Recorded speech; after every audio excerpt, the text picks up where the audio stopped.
ఎమ్మెల్యేలు, ఒక 5 ఎమ్మెల్సీలు ఒక ప్రెస్ మీట్ బట్టి తను మాట్లాడినటువంటి మాటలను ఖండిస్తూ ముఖ్యమంత్రి గారికి సంఘీభావం చెప్పటం ఇవన్నీ ఒక ఎత్తు అయితే, బట్ ఆమె లేవనెత్తినటువంటి ఒక కీలకమైనటువంటి అంశం ఏంటంటే టీడీపీ అంటే అంత ప్రేమ ఎందుకు, కాంగ్రెస్ అంటే సవతి తల్లి ప్రేమ మీకు ఎందుకు అనేది ఓపెన్ గా, అంటే పిల్లి మెడలో గంట ఎవరు కడతారు అనేటటువంటి సందర్భంలో సుష్మితా పటేల్ ఒక అడుగు ముందుకేసి పిల్లి మెడలో గంట కట్టినట్లుగా మనకి కనపడుతుంది.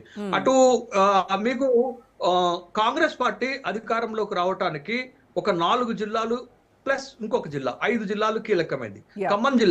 ఖమ్మం జిల్లాలో ఇప్పుడు రేణుకా చౌదరి, మిగతా పొంగులేటి శ్రీనివాసరెడ్డి, బట్టి విక్రమార్క వర్గాలకు పడటం లేదు. ఇది పాయింట్ 1. పాయింట్ నెంబర్ 2, మీకు మహబూబ్ నగర్ జిల్లాలో చిన్నారెడ్డి అసంతృప్తి ఎలా బయటకు వచ్చిందో మనకి కనపడుతుంది.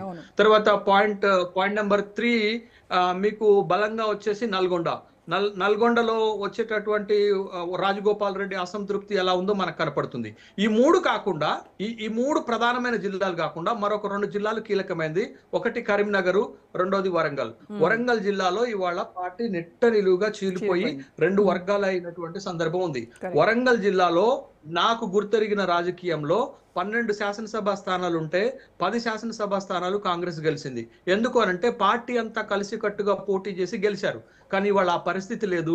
ఆ పరిస్థితిని కాంగ్రెస్ పార్టీ తనకు తానే స్పాయిల్ చేసుకున్నటువంటి సందర్భం కనపడుతుంది. ఇవాళ కీలకమైన బలమైనటువంటి 4-5 నియోజకవర్గాల్లో గెలుపు ఓటముల్ని ప్రభావితం చేసేటటువంటి కొండ కుటుంబం పరిస్థితి ఏంటి అనేది ఇవాళ ఒక పెద్ద చర్చనీయాంశంగా మారింది. కొండా సుష్మితా పటేల్ లేవనెత్తినటువంటి అంశాలు చాలా కీలకమైనది. అది కాంగ్రెస్ పార్టీ పైన ప్రతికూల ప్రభావాన్ని ఖచ్చితంగా చూపడతాయి.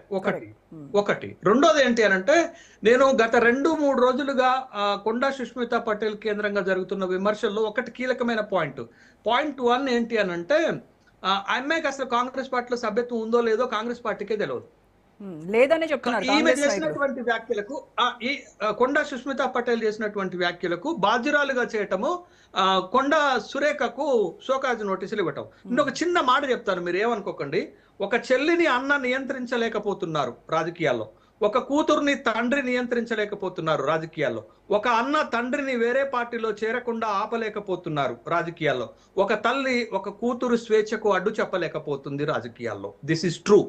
ఇవాళ రాజకీయాలలో ఒక స్వతంత్రత వ్యక్తిగతం కలిగినటువంటి వాళ్ళని తల్లో తండ్రో అన్ననో లేకపోతే తమ్ముడో ఆపేటటువంటి పరిస్థితులు ఇప్పుడున్నటువంటి రాజకీయాల్లో లేవు. కాబట్టి సుష్మితా పటేల్ చేసినటువంటి వ్యాఖ్యలను కొండా సురేఖకు పూర్తిగా ఆపాదించి కొండా సురేఖను టార్గెట్ చేసేటటువంటి దాని మీద కొంత రాజకీయంగా మనకి విమర్శల పాలవుతుంది.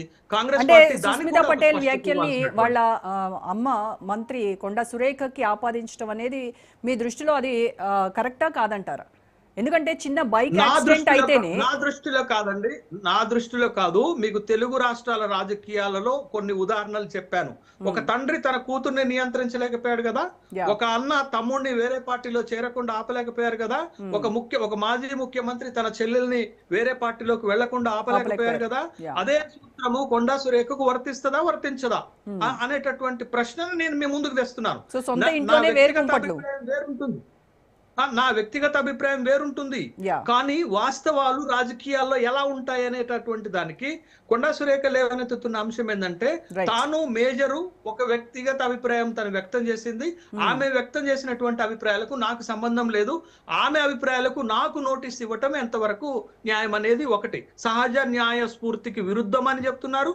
తర్వాత కొండా సుష్మితా పటేల్ పార్టీలో ఉందో లేదో పార్టీ క్లారిఫికేషన్ ఇవ్వాల్సినటువంటి అవసరం ఉంటుంది. బట్ ఏది ఏమైనా కాంగ్రెస్ పార్టీలో ఒక అస్మతి, ఒక అసంతృప్తి, వర్గ రాజకీయాలు శృతి మించుతున్నాయి.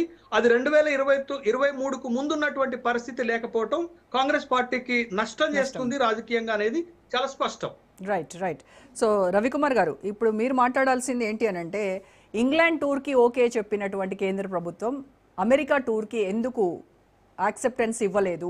అది కేంద్ర ప్రభుత్వమే వద్దు అని సీఎంఓ ఆఫీస్ నుంచి ఒక లెటర్ వచ్చినట్టుగా, యుద్ధం ఉంది కాబట్టి అమెరికా ఇరాన్ దాడులు ఉన్నాయి, మిడిల్ ఈస్ట్ అంతా ఉద్రిక్తంగా ఉంది. సో ఇటువంటి నేపథ్యంలో అమెరికా సంస్థలతో ఒప్పందాలు చేసుకోవడం అనేది ఇప్పుడు కరెక్ట్ కాదు అని కేంద్ర ప్రభుత్వం సూచించినటువంటి మేరకు ఈ పర్యటన రద్దు చేసుకోవాలని కేంద్రమే చెప్పింది అనేది ఒక సీఎంఓ లెటర్ ఒకటి సర్క్యులేట్ అవుతా ఉంది. సో కానీ ఇటు బీజేపీ నాయకులు ఏం చెప్తున్నారు, అసలు భారత ప్రభుత్వానికి సీఎం అమెరికా పర్యటన రద్దుకి అసలు ఏం సంబంధం అని మీ నాయకులు అడుగుతా ఉన్నారు. ఏం జరుగుతుంది అమెరికా పర్యటన రద్దు వెనక? ముందుగా మీకు ప్రేక్షకులకి ప్యానెల్లో ఉన్న మిత్రులందరికీ నమస్తే అండి.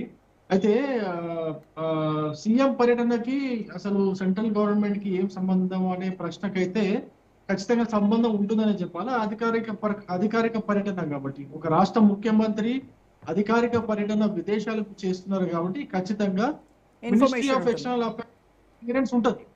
Ministry of external affairs clearance ప్రకారం అది డినైల్ అయిందని చెప్పేసి వాళ్ళు చెబుతున్నారు. కానీ అంటే నాకున్న సమాచారం ప్రకారం ఏంటంటే ముఖ్యమంత్రి హోదాకు తగినంత పర్యటన కాదు ఇది. సో ఇది అది అందుకే డినై చేసామని చెప్పేసి నాకు వస్తున్నటువంటి సమాచారం ప్రకారం. అంటే హోదాకి తగినటువంటిది కాదు అంటే హోదాకి తక్కువ అంటే ఏంటన్నట్టు? అంటే ముఖ్యమంత్రి హోదాకి అంటే ఆయన ఆఫీస్ హోదాకి తగినంత సమావేశం కాదు అనేది సమాచారం వస్తున్నది. అంటే ఇప్పుడు అంటే రాష్ట్రానికి పెట్టుబడులు తీసుకురావడం కోసం కదా, ఆయన కృషి చేయడానికి కదా, అక్కడ వాళ్ళతో సంస్థలు 2 రకాలుగా ఉందండి అక్కడ.